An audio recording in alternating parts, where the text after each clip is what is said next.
My name is Ashish Dua, and I'm a co-founder of Switchmate. We're trying to make home automation really simple. And we're starting with smart lighting. So our first product, Switchmate, I can show you a quick demo of it. It's basically, if this is your standard light switch right here, you take our device and you snap it on. So you snap it on like that, and that's the full installation. And then you can control it from your phone. So I think it went on, and then you can also turn it off. Goes beyond that, you can also set timers. So let's say you're going away on vacation, you can make it seem like somebody's home, or you can have the lights turn on as you approach your home. It'll be able to detect that your smartphone is within range. You can also still manually use your switches, so there's no loss in functionality from the user's perspective. My co-founder, Robert, he was a PhD at Stanford, and they were in a class where they had to come up with an idea of controlling something mechanically from the smartphone. And one of the things that they realized is that it really came from the idea he just wanted to turn the lights off from his bed. But it grew bigger than that, because we realized that there are people who would like home automation, but they live in dorms, apartments, rental homes where they can't modify the existing infrastructure.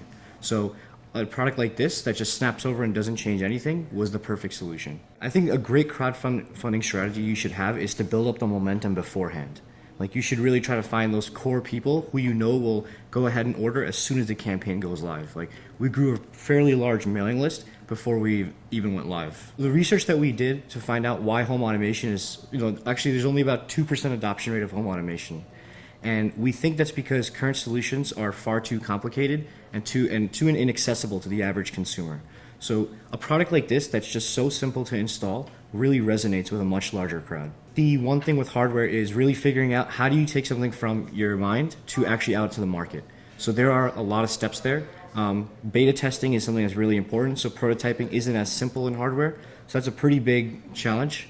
Also, getting it manufactured at a level of quality that you would like is also quite a challenge. There are actually some hardware-based incubators. Like, we were in Highway 1, based out of San Francisco, and they gave a lot of guidance. So I would say if you don't know what you're doing for the first time, you should find some good advisors or join a program like that. Highway 1 was really great for us. They took us to Shenzhen in China, and we toured factories there and got to see units coming off the production line from companies that were previously in Highway 1. So it was a great motivator to see that there were people just like us who had an idea, and their units were now being made in factories. The philosophy will remain the same. It'll always be simple, and it'll be most likely even a snap-on. So we're thinking perhaps something that snaps over your garage doors, simple retrofit solution. We have other ideas, but we'll reveal them as we actually make them.